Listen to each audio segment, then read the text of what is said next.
Muchas personas por ahí cuando escuchan teología se imaginan, no sé, un doctor en teología, una persona que estudia un montón, que sabe mucho. Dicen, yo no puedo porque yo voy a la secundaria, o ya soy una persona grande, ya hace mucho tiempo que no agarro un apunte y no me pongo a leer, no me pongo a estudiar. Pero teólogos, escuchen lo que les voy a decir, teólogos somos todos. Teólogos somos todos. Desde el momento en que nosotros agarramos la palabra del Señor y tratamos de interpretar un texto, como el pastor está enseñando. ¿Cómo se llama lo que está enseñando el pastor? ¿Cómo se llama esa materia? ¿Cómo? Hermenéutica. La hermenéutica es la interpretación. Entonces yo doy gloria a Dios porque estamos aprendiendo un poquito más, estamos avanzando un poquito más. El pastor está enseñando cómo se aborda un texto. Cuando yo voy a leer un texto, cómo lo abordo para no realizar una mala interpretación. Entonces hay pautas hermenéuticas para no interpretar un texto mal. En el momento en que una persona se abre la palabra del Señor, o vamos a decir, una abuelita, mi abuelita decía, Jesús es el único camino al Padre. Jesús ha dado su vida para que seamos reconciliados con el Padre, porque el pecado impedía que yo tenga acceso a Dios. Para eso ha muerto Jesús. Eso es teología. Eso es teología, eso es agarrar un pasaje de la Biblia o varios pasajes y saber que estamos impedidos de llegar a Dios por el pecado, que todos somos ¿qué? Pecadores, eso está en Romanos, que el Señor ha dado su vida por nosotros. Miren todo ese entramado teológico de esa abuelita para decir, el único camino al Padre es Jesús, porque somos pecadores. Entonces, no se asuste cuando escuche la palabra teología. ¿Qué es teología? A ver, ¿alguien sabe? ¿Alguien puede decir algo? Esto yo voy a tratar de hacerlo, lo voy a tratar de hacer así como una charla, como pregunta, respuesta, porque yo sé que hay muchos conceptos que capaz que van a ser nuevos para ustedes. Yo no los quiero cansar, yo voy a tratar de hacerlo corto y que ustedes se vayan a la casa sabiendo, hoy he aprendido esto, esto y esto. Quizás ahora ustedes no se dan cuenta, pero esto es importante. Y a medida que vaya pasando el tiempo y ustedes vayan aprendiendo cositas de hermenéutica, de teología, van a abordar la Biblia de otra forma, porque van a tener otra perspectiva.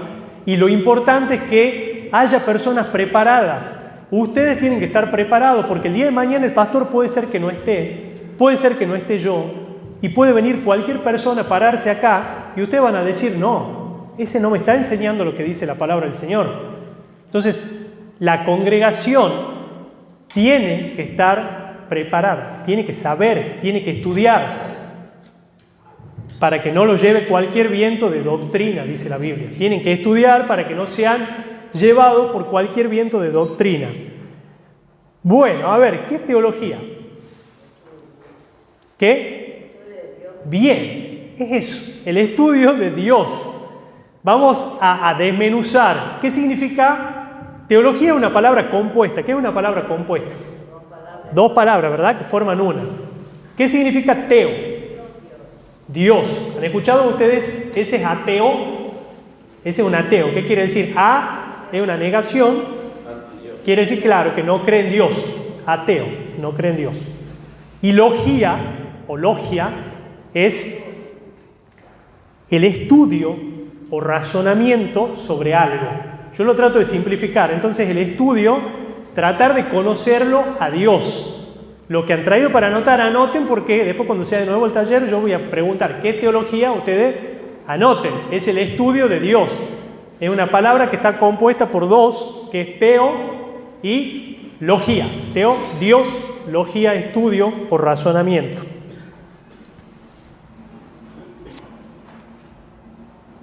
Todos podemos ser teólogos, ¿verdad? Sí, se puede. Todos somos teólogos. Si nosotros abordamos la Biblia y tratamos de hacer una interpretación, ¿estamos haciendo qué? Teología. Pero ¿qué pasa? Que hay personas que pueden hacer una mala teología. ¿Por qué pueden hacer una mala teología? Porque hacen una mala interpretación. Por eso es importante que usted entienda lo que el pastor explica cuando dice cómo se aborda un texto. Primero una lectura general, después vemos puntualmente de qué está hablando, cuál es el tema de la carta. Todos esos son conceptos para hacer una buena interpretación del texto. Y algunas personas dicen, no sé si ustedes han escuchado, no, a mí me basta la Biblia, a mí solamente la Biblia, vos no me saques de la Biblia porque solo Biblia. En realidad el concepto no está mal porque la Biblia es la máxima autoridad que nosotros tenemos. Pero nosotros tenemos que saber cómo se interpreta esa Biblia. Para eso hay libros que enseñan, para eso nosotros tenemos una historia de iglesia. Porque por Biblia, un testigo de Jehová, por ejemplo, llega a la conclusión de que no hay infierno. Un testigo de Jehová dice, las personas malas van a ser aniquiladas. ¿Cómo llegan a esa conclusión? Por la Biblia. Claro, y yo, por ejemplo, no voy a hacer una interpretación privada para contestarle a él. Yo voy a ver qué creemos nosotros, qué ha creído la iglesia a lo largo de la historia. Nosotros tenemos una historia de iglesia. Nosotros creemos algo con respecto al infierno, con respecto a Dios. Por ejemplo, ¿cuántos sabían que la palabra Trinidad no está en la Biblia? ¿Sabían eso? No está en la Biblia literalmente, pero haciendo un desarrollo teológico, nosotros nos damos cuenta que Jesús es Dios, que el que me ha visto a mí ha visto al Padre. ¿Se entiende? Entonces nos damos cuenta que Jesús es Dios. Eso es un desarrollo teológico. Pero, por ejemplo, hay otras religiones que han surgido sin historia y dicen Jesús es creación de Dios. Primero ha estado Dios y después lo ha creado a Jesús. Son dos personas diferentes. ¿Por qué hacen eso? ¿En base a qué? A la Biblia. Porque interpretan mal. Porque no tienen una historia. Nosotros tenemos historia, tenemos concilios de la iglesia primitiva donde se han reunido y han desarrollado conceptos que nosotros tenemos que seguir eso. Y eso es teología. Y algunos dicen, no, a mí me basta solo con la Biblia, yo de la Biblia no me saqué de ahí porque no sienten que están pecando. Si agarran un libro de hermenéutica, sienten que no, y no es así. Nosotros tenemos que estudiar las confesiones de fe para poder interpretar bien. Y no nos tenemos que quedar en los rudimentos, en las cosas básicas. Tenemos que avanzar. Yo no me puedo quedar 1000 veces hablando de lo mismo, de lo mismo y de lo mismo. Vamos a ver qué dice Hebreos 6:1. Escuchen lo que dice. Así que dejemos, ¿se lee o no? Dejemos de repasar una y otra vez las enseñanzas elementales acerca de Cristo. ¿Qué le está diciendo acá? Vayan más, estudien, que se capaciten. Dejemos de repasar una y otra vez las enseñanzas elementales acerca de Cristo. Por el contrario, sigamos adelante hasta llegar a ser maduros en nuestro entendimiento. No puede ser que tengamos que comenzar de nuevo con los importantes cimientos acerca del arrepentimiento, de las malas acciones y de tener fe en Dios. El versículo 3 dice, así que si Dios quiere, avanzaremos hacia un mayor entendimiento. Estudiemos, avancemos un poquito más. Hoy si usted aprende algo más, gloria a Dios, anótelo y a ver qué ha aprendido. Capaz que algunos no sabían qué significaba teología, ahora ya lo saben. Capaz que algunos no sabían que todos somos teólogos desde el momento en que hacemos un abordaje a la Biblia y elaboramos un concepto, ahora ya lo saben. Esto es una introducción. Esta es la primera clase, vamos a decir así, de teología sistemática. Ahora, ya sabemos qué significa teología. Y ahora teología sistemática. ¿A qué le suena? Sistemática. ¿A qué? Yo le voy a ir preguntando para que no se duerman así. Cuando uno pregunta, la cabeza empieza a decir qué es, y es como que uno se despierta. Entonces, ¿qué significa sistemática? ¿De qué viene? ¿De qué palabra? Sistema. ¿Y qué es un sistema? Cuando le dicen es un sistema, ¿qué es algo que está como? Compuesto, organizado. Está organizado, está dividido. Entonces, la teología sistemática, básicamente, lo que hace es dividir en conceptos distintos temas. Parece difícil, pero ya lo vamos a explicar. Vamos a ver, por ejemplo, qué dice David Wells. Dice que la teología cristiana es el esfuerzo sostenido por conocer el carácter, la voluntad y los actos de Dios Trino, develado e interpretado para su pueblo en las Escrituras. Si nosotros queremos conocer a Dios, ¿cómo lo tenemos que conocer? ¿Por medio de qué? De su palabra. Yo no puedo ponerme a decir, bueno, quiero conocerlo a Dios y no leo la Biblia. Si acá está Dios revelado, acá se revela el Señor. Entonces, decimos que teología sistemática es la división de la teología en sistemas, organizado, como ha dicho la Priscila, en diversas áreas. Por ejemplo, yo quiero saber qué dice la Biblia con respecto a los ángeles. Yo no puedo ir a un solo pasaje. La teología sistemática busca todos los pasajes que hablan de los ángeles, los une y desarrolla un concepto que se llama angeología, por ejemplo. Entonces ustedes compran un libro de teología sistemática, van a la parte de angeología y está todo el estudio sistematizado con respecto a los ángeles. Está dividido, organizado. Hay varias divisiones. Pasala a la otra. Bueno, ahí está.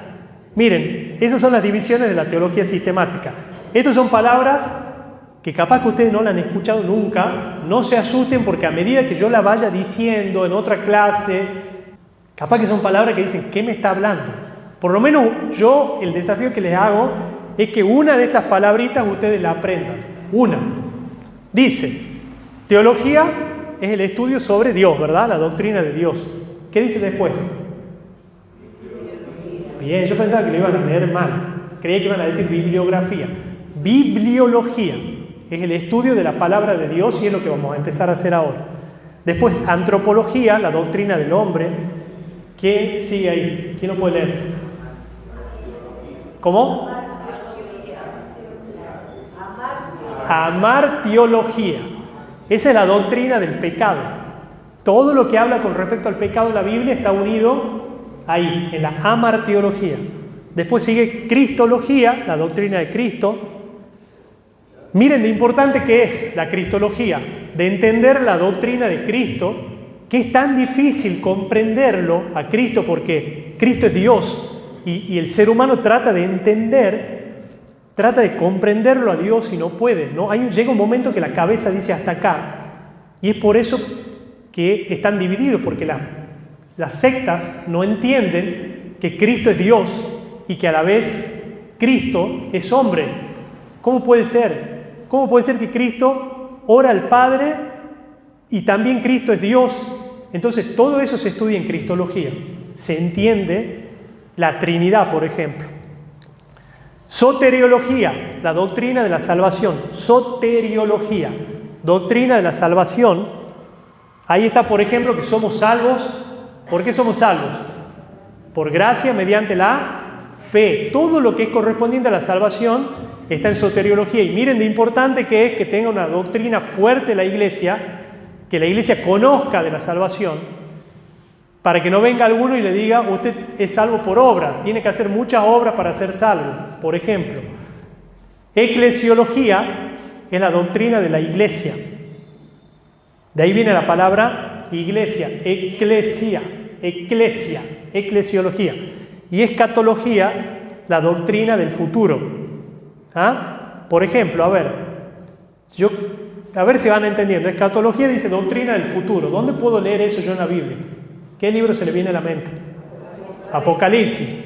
Por ejemplo, soteriología, bueno, básicamente está en toda la Biblia, ¿no? Pero ¿qué libro se le viene a la mente? Juan. Bien, Juan. ¿Qué más puede ser otro libro? Romanos. Bien, perfecto. Bien. ¿Alguno habían escuchado estas palabras alguna vez? Bueno, parecen difíciles, pero es importante ahora capaz que esto capaz que el día de hoy sea un poco engorroso, pero es como toda clase introductoria para que después yo pueda hablar y ustedes vayan entendiendo de lo que yo estoy hablando. ¿Se entiende? Así que yo les pido que tengan paciencia, que pongan mucho de su empeño. Yo sé que hay algunos que capaz que hace años que no escuchan como una clase, pero es importante que la iglesia sepa, que la iglesia esté instruida para que no seamos llevados por cualquier viento de doctrina. ¿Cuál es la relación que existe ahora entre la teología sistemática y la doctrina? ¿Por qué la doctrina es importante? ¿Por qué es importante la doctrina? Porque una iglesia que no tiene una doctrina correcta es una iglesia que predica un falso evangelio. Si yo me paro acá y le digo a ustedes, por ejemplo, la doctrina de qué puede ser, a ver, de la salvación. Y yo le digo, hermano, porque para que usted vaya al cielo tiene que hacer muchas buenas obras. Eso es una doctrina errada. O la doctrina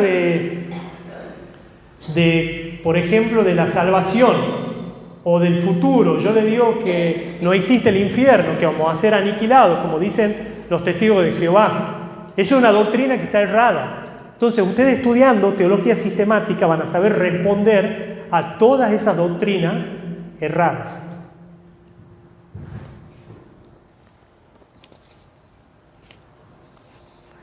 ¿Por qué es importante la teología sistemática? Porque nos ayuda a escapar de las doctrinas falsas, a escapar de los falsos maestros, las falsas enseñanzas. Y a mí me preocupa, sinceramente, hermanos, a mí me preocupa, porque yo no sé cuánto tiempo podemos estar, el pastor, yo puedo estar tranquilo, porque el pastor, digo yo, bueno, siempre en mi iglesia se ha predicado la sana doctrina. Pero acá puede surgir cualquier persona y ahí es donde ustedes tienen que saber, tienen que conocer qué creemos de la salvación, qué creemos de la vida después de la muerte, qué creemos del futuro, qué creemos del pecado, para que no venga nadie y los lleve por cualquier doctrina errónea. Una teología correcta es fundamental para tener una sana doctrina en la iglesia. Una iglesia sana tiene una doctrina sana. Una doctrina correcta, una doctrina bíblica. La doctrina es tan importante, escuchen esto, la doctrina es tan importante que es lo que determina si una iglesia es una iglesia falsa o una iglesia verdadera. Les repito, la doctrina es tan importante que eso determina si una iglesia es falsa o es una iglesia verdadera. Es necesario que podamos abordar juntos entonces este taller. Vamos a ver en la próxima diapositiva los beneficios de la teología sistemática. Recopila, como ha dicho la Priscila, de forma ordenada, una recopilación de manera ordenada de la verdad bíblica. Es un resumen ordenado de la doctrina, una base para la conducta cristiana en la iglesia y en el hogar, y ayuda a defendernos contra las falsas enseñanzas. ¿Se entiende ya qué es la teología sistemática? ¿Se entendió? ¿Le tienen miedo a la palabra o no? ¿O está bien? No, ¿verdad? Bueno. Ahora, pasar a la otra. Dice ahí, sana doctrina y teología. Una teología correcta es fundamental para tener una sana doctrina en la iglesia, que es todo lo que le vengo diciendo. La otra. Bueno, poner a la anterior. A la anterior. Bien. Vamos a empezar. Ya sé que capaz que yo siento que hay mucha información, ¿no? Yo quiero ir de a poquito. La próxima vez capaz que 5 minutitos más, hasta que podamos ya meternos bien en las doctrinas. A mí lo que me importa de esto es que la iglesia conozca la doctrina, que entienda lo que nosotros creemos. Vamos a empezar de todo eso que han visto. ¿Se acuerdan de algunas palabras de esas difíciles? ¿Se acuerdan? ¿Cómo? Bibliología. No es bibliografía, ¿eh? Bibliología. Después otra. Amartiología, que es la doctrina del pecado. Por lo menos nos acordemos de una. Para mí la más fácil de acordarse es eclesiología. Para mí la más fácil porque... O cristología. Bueno, cristología es la más fácil, que es de Cristo. Pero eclesiología viene de iglesia, eclesia, entonces la doctrina de la iglesia. Hoy vamos a empezar con lo que ha dicho la Priscila. ¿Cómo es, Priscila? Bibliología. Vamos a empezar. Bien, la Biblia. Y esto es importante. La Biblia, yo les pido a las personas que vienen hace mucho a la iglesia, que han estudiado ya todo, que tengan paciencia. Que tengan paciencia porque vamos a empezar de cero. Vamos a hacer de cuenta que alguien recién entra y le tenemos que explicar qué es la Biblia. ¿Ah? Bien. No se enojan, ¿verdad? Lo que, ya mirá lo que me habla, yo ya sé eso, que está dividido de nuevo. Bueno, vamos a ver desde el principio. Esto no es para hacerse que sabe uno ni nada, simplemente para que la congregación aprenda. La Biblia, ¿qué es la Biblia? A ver. A ver, la palabra de Dios, ¿cómo? Ahí está, ya no lo digas, es eso. A ver, ¿qué puede ser otra definición? Es un manual que nos enseña la palabra de Dios. Otro concepto que no sea la palabra de Dios, que se le ocurra, a ver. ¿Es un libro la Biblia? Un conjunto de libros. Bien, ahí está la sana doctrina. Es un conjunto de libros, no es un solo libro, es un conjunto. La Adriana ya lo había dicho. Es una colección de libros inspirado por Dios. Entonces está bueno que digan, ¿qué es la Biblia? No digan la palabra de Dios, está bien. Eso es la escuelita dominical. Ahora ya nosotros vamos a decir, es una colección de libros inspirado por Dios. ¿Ya tenemos otro concepto de la Biblia? Bueno, ahora cuando le digan a ustedes, ¿qué es la Biblia? La palabra de Dios, sí, pero pueden decir es una colección de libros inspirado por Dios. ¿Cuántos libros son? Bien, Pascual. ¿Cuánto? Bien, ¿quiénes sabían sinceramente que eran 66 libros? ¿Quiénes sabían? Bien, bien. ¿Cuántos libros tiene el Nuevo Testamento? Y el Antiguo son 27 y 39. Bien, pasad a la siguiente. Como le dije, vamos a empezar de cero. La Biblia es una colección de 66 libros inspirados por Dios. Estos documentos están reunidos en dos testamentos. El Antiguo tiene 39 y el Nuevo 27. Ahí he puesto, yo he hecho la suma. 39 más 27 son 66. ¿Bien? ¿Por qué yo le digo que ustedes tengan paciencia? Porque hay personas nuevas que vienen que yo les voy a decir la verdad, les voy a contar un secreto. Personas que vienen hace mucho también, hace mucho tiempo, que no saben cómo empezar a leer la Biblia. Dicen, yo he empezado a leer y no habla de Jesús, y están en el Génesis. Entonces, no, yo quiero saber de Jesús. Obviamente de Jesús se habla en toda la Biblia, de manera profética en el Antiguo Testamento, pero me tengo que ir al primer libro, ¿de dónde? Del Nuevo Testamento. ¿Cuál es el primer libro? Mateo. Bien, Mateo.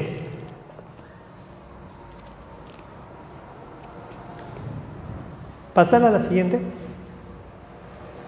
Bien, el Antiguo Testamento se divide en 5 divisiones, en 5,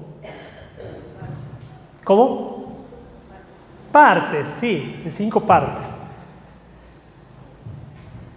Tienen los 5 primeros libros, que es del Génesis al Deuteronomio. ¿Quién tiene Biblia? Vayan al índice donde están todos los libros.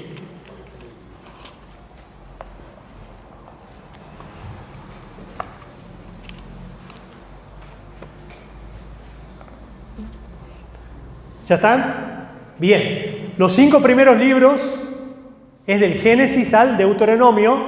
¿Cómo se llama eso aparte de la ley, como dice ahí? El Pentateuco. Bien. Pentateuco viene de 5. Del Génesis al Deuteronomio es la ley. Ahí están todos los preceptos que Dios le pedía a los judíos que hagan en el templo, cómo debían ellos comportarse, toda la ley. Los 10 mandamientos, por ejemplo, están en el Éxodo, por ejemplo. es la ley. Si ustedes quieren saber acerca de la historia del pueblo judío, de cómo Dios se relacionaba con ellos, van desde Josué hasta Esther, son 12.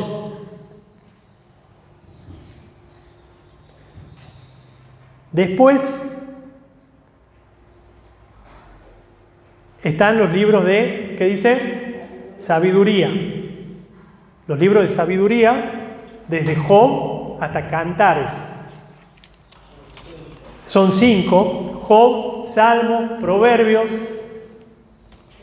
Eclesiastés y Cantar de los Cantares. ¿Ustedes sabían que Job estaba dentro de este grupo? Porque uno dice, el libro de sabiduría se le viene a la mente Proverbios, ¿verdad? Que son el Salmo, pero Job, por ejemplo, que es un libro que uno empieza a leer que es como una historia, está dentro de este grupo de libros de sabiduría. Después están los profetas mayores y los profetas menores, ¿verdad? Acá me detengo. Yo sé que los del grupo de estudio capaz que ya lo saben, los jóvenes capaz que ya lo saben. A ellos no les pregunto. ¿Cuál es la diferencia entre los profetas mayores y los profetas menores? Son, por ejemplo, los profetas mayores más importantes, capaz, como que han hecho revelaciones más importantes, ¿puede ser o no? ¿Cuál es la diferencia? ¿Cómo? ¿Son más viejos, puede ser? Ustedes habían escuchado, ¿verdad? Profetas mayores y profetas menores. Sí. La diferencia solamente está en la extensión de los libros. O sea, los profetas mayores son más hojas y los profetas menores son cortitos. Ustedes van, por ejemplo, no sé, Malaquías, son cortitos. Esa es la diferencia. No es que los profetas mayores son más importantes, sino que la extensión del libro es más grande. Profetas mayores, desde Isaías hasta Daniel. ¿Quién lo puede leer? ¿Cuáles serían? Del índice. Isaías, Jeremías, Lamentaciones, Ezequiel y Daniel. Bien, ¿cuánto has leído? Sí, ¿cuántos profetas mayores has leído? No, de ahí, ¿cuánto acabas de leer? Claro, es que yo le hice mal la pregunta. Yo le he dicho, ¿cuánto has leído? Dice, capaz que no he leído Lamentaciones. He quedado expuesta. Pero son 5, o sea, 5 libros, pero ahí dice que son 4. ¿Por qué dice que son 4? Porque a Lamentaciones lo escribió Jeremías. Entonces son 4 profetas mayores. Y los profetas menores, desde Oseas hasta Malaquías, que es el último libro del Antiguo Testamento. ¿Cuál es el último libro del Antiguo Testamento? Malaquías. Bien. Perfecto. Les repito, paciencia. Vamos a ir de a poquito, de a poquito, de a poquito. Bien. Ahora vamos a ir al Nuevo Testamento. Bueno, esto es importante.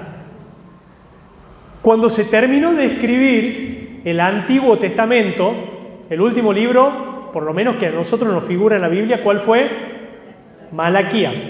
Hasta el primer libro del Nuevo Testamento, algunos dicen que se ha escrito primero Marcos, que hay cartas de Pablo que se han escrito primero, pero vamos a ir hasta el Nuevo Testamento. Hay un periodo de 400 años. Desde que Malaquías terminó de escribir hasta que apareció de nuevo un profeta en el Nuevo Testamento han pasado 400 años. Ese periodo se llama son 400 años de silencio, también conocido como intertestamentario. ¿Quién se anima a decir esa palabra? Intertestamentario. ¿Por qué es intertestamentario? Está entre los dos, entre el Nuevo y el Antiguo. Se llama periodo intertestamentario. ¿Son cuántos años?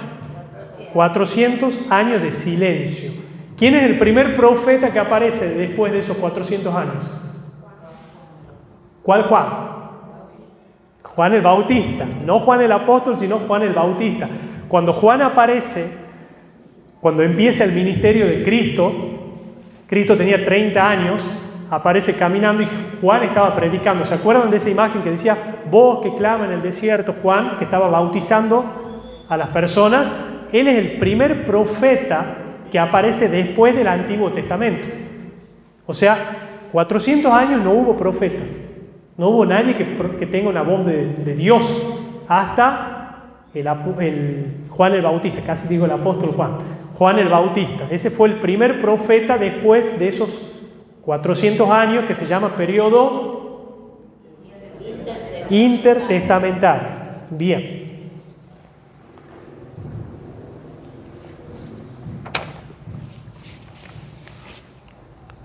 Bueno. Ya están cansados, ¿verdad? Bueno. ¿O no? Bueno. Hemos dicho entonces que si nosotros... Bueno, esto está buenísimo. El que quiera yo le puedo pasar para que ustedes puedan abordar la Biblia y entiendan qué es lo que están leyendo. ¿Qué es lo que están leyendo? Esto es el Nuevo Testamento. ¿Cuál hemos dicho que es el primer libro? Mateo. Si yo quiero saber acerca de Jesús, de Cristo, de su resurrección, de su muerte, de su vida, ¿qué tengo que leer? Los Evangelios. ¿Ven que dice ahí Evangelios? Son 4 libros. Mateo, Marcos, Lucas, Juan. ¿Ah? Esto es importante porque si me ha pasado a mí, yo quiero saber de la resurrección de Cristo y estaban leyendo el Éxodo. No, mira acá, Mateo. Pero de verdad, por eso es importante que nosotros sepamos y los que ya saben tengan amor por los hermanos que no saben para que vayamos aprendiendo. Mateo, Marcos, Lucas, Juan. ¿Qué eran estos 4 de Jesús? Apóstoles, discípulos, ¿eh? No. No eran los 4 discípulos. ¿Cuántos de esos eran discípulos? 1, dice mi mamá, Juan. Bien. Los jóvenes ya saben, pero no. ¿Cuántos de esos eran discípulos? Facundo, ¿cuántos eran discípulos de esos? ¿Cuáles eran discípulos? Mateo y Juan. La reglita para que ustedes se acuerden es el primero y el último. El primero y el último eran discípulos de Cristo. Marcos y Lucas, no. Lucas era, por ejemplo, un historiador, un médico de profesión, que él dice, si ustedes leen Lucas 1, yo estuve recopilando toda la información. Lucas ha hablado con los discípulos, con las personas, con los testigos presenciales. Lucas es uno, para mí, de los evangelios que más detallado está, porque lo ha escrito un profesional, que era Lucas. Entonces Lucas estaba con los discípulos que han estado con Cristo y él ha escrito el evangelio de Lucas. Entonces, si nosotros leemos los evangelios, nos vamos a dar cuenta de lo siguiente. Y esto estaría bueno que lo anoten, y que no lo anote, que después lo vea en la casa. Y si abordan ustedes los evangelios, puedan ir identificando lo que les voy a decir ahora.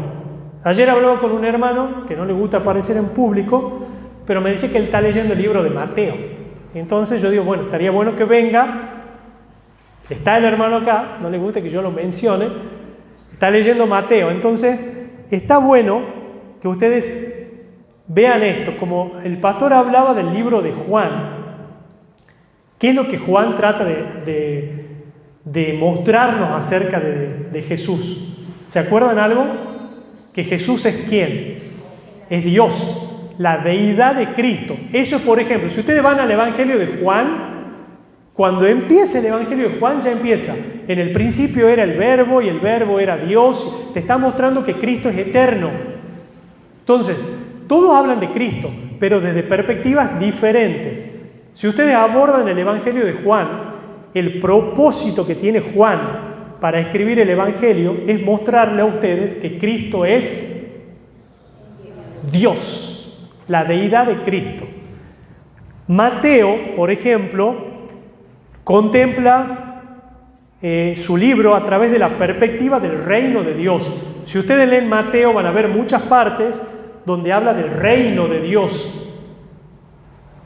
Si leen Marcos, miren cómo se va complementando todo, cómo toda la Biblia es algo que solamente el Espíritu Santo lo puede hacer, porque toda la Biblia es un conjunto tan armónico, tan perfecto, que solo el Espíritu Santo puede hacer que personas distintas hayan escrito algo acerca de Cristo y se haya complementado de manera perfecta, armónica.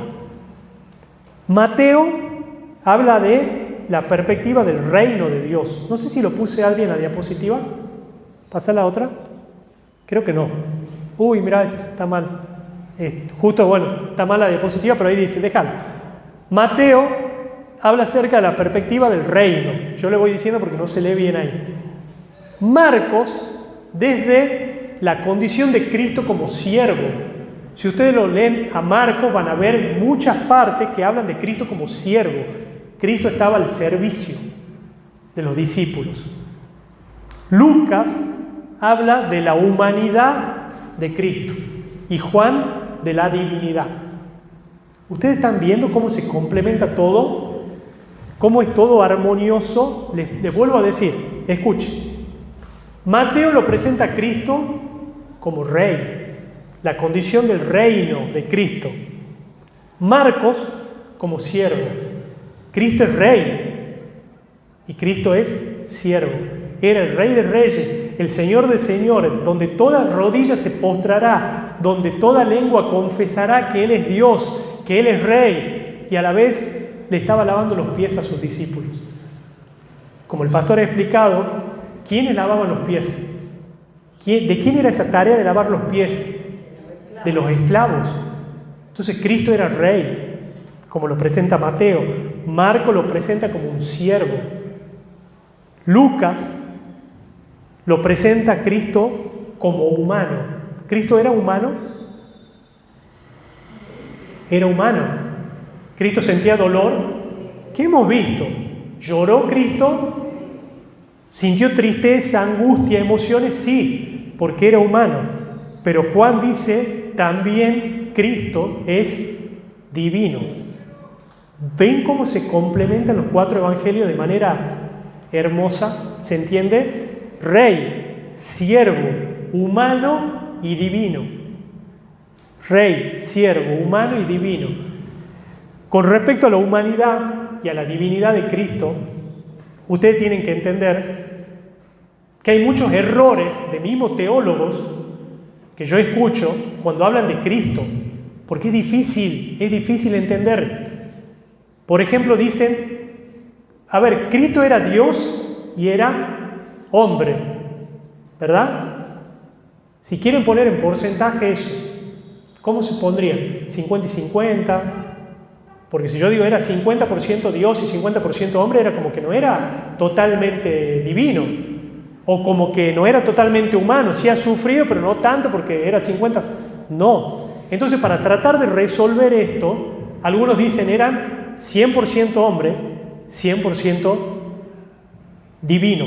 Eso tampoco está bien, porque una persona no puede ser 100% una cosa y 100% otra.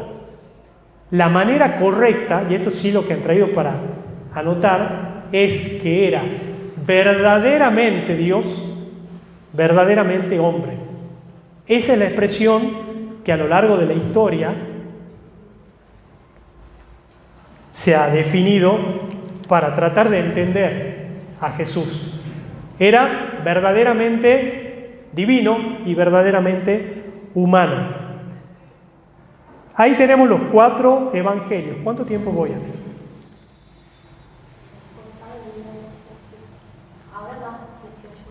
ver? A ver, 2 segunditos. Quiero ver. No quiero hacerlo mucho. Hasta acá vamos a llegar.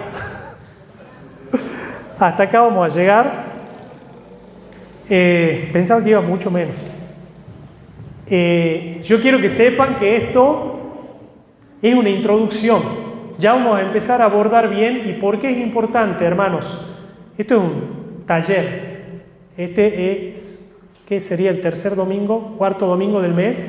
Va a haber un taller. Que es importante que además de conceptos pastorales que nosotros podemos tener, que podemos aprender cómo soportar problemas, pruebas, todo es importante que ustedes entiendan esto para no cometer errores doctrinales, para que ustedes mismos, cuando alguien le predique una falsa doctrina, entiendan. Y esto es una introducción. Todavía nosotros no hemos entrado directamente. Yo quiero empezar con bibliología, para que ustedes entiendan qué es la Biblia para nosotros. ¿Qué es la Biblia? ¿Por qué creemos que la Biblia es palabra de Dios? ¿Por qué está compuesta por esos libros? ¿Por qué creemos nosotros que es nuestra máxima autoridad? ¿Por qué creemos que no hay otra revelación más que la Biblia? Todo eso vamos a empezar a estudiarlo en bibliología. Esto ha sido una introducción. Yo espero que no haberlos cansado. Estaba muy preocupado porque yo sé que son palabras así y no sabía cómo hacerlo. Y bueno, espero que les sirva. Lo que no los quieran volver a ver, lo voy a subir a YouTube si quieren anotar, porque vamos a ir avanzando y es importante que vayan aprendiendo. La Biblia dice, la palabra de Dios, en Mateo 28, Jesucristo dice que nosotros tenemos que hacer discípulos. Y hacer discípulos no es solamente predicarle el Evangelio. Nosotros tenemos que predicar el Evangelio, tenemos que ir y decirle a las personas: Cristo ha muerto por vos, ha resucitado, sos pecador, te tenés que arrepentir, oremos juntos. Pero la Biblia nos manda a ser discípulos. Hacer discípulos es enseñarle a la persona. Nosotros tenemos que enseñarle a las personas. A mi abuelo, no sé cuántos años le ha costado la persona que le ha predicado a mi abuelo. Creo que están 6 años, 4 años, yendo a mi casa. Eso es hacer discípulo. Hacer discípulo no es solamente yo tiro el mensaje, que eso está bien, porque Dios tiene, la palabra de Dios tiene poder, eso hay que hacerlo. Hay personas que nosotros no la vamos a volver a ver más, la hemos cruzado en el colectivo y yo le tengo que dar el mensaje, pero tenemos que tratar de hacer discípulos, buscar una persona, por ejemplo, y enseñarle, tomarnos el tiempo. Si no nos sentimos capacitados para enseñar, este es el momento de aprender. El estudio de la mañana es el momento de aprender. El taller que está haciendo el pastor de hermenéutica es el momento de aprender, para que nosotros podamos cumplir con ese mandato de la misma boca del Señor Jesucristo, que tenemos que hacer discípulos. Y hacer discípulos es sentarse, tomarse su tiempo, sus días, sus meses, sus años, enseñándole a una persona. Eso es hacer un discípulo. Vamos a terminar con una oración. Gracias te damos, Padre, por este día. Gracias porque podemos aprender más de tu palabra, Señor. Gracias por estos hermanos que vienen a alabar tu nombre, a cantar, Señor, canciones a ti, porque sabemos que no tiene sentido nada, Señor, si no llegamos a conocerte, si no logramos comprender, Señor, lo que nos quieres decir a través de las Escrituras. No somos nada, Señor, la vida no tiene sentido. Gracias por este hermoso día. Te pido que bendigas a cada uno de los hermanos, que los ayudes a aprender y que los ayudes, Señor, a poder hacer discípulos, Señor, como tú nos mandas. Gracias por su compromiso. Gracias, Señor, por la dedicación de los hermanos que están aquí aprendiendo. En el nombre de Jesús. Amén.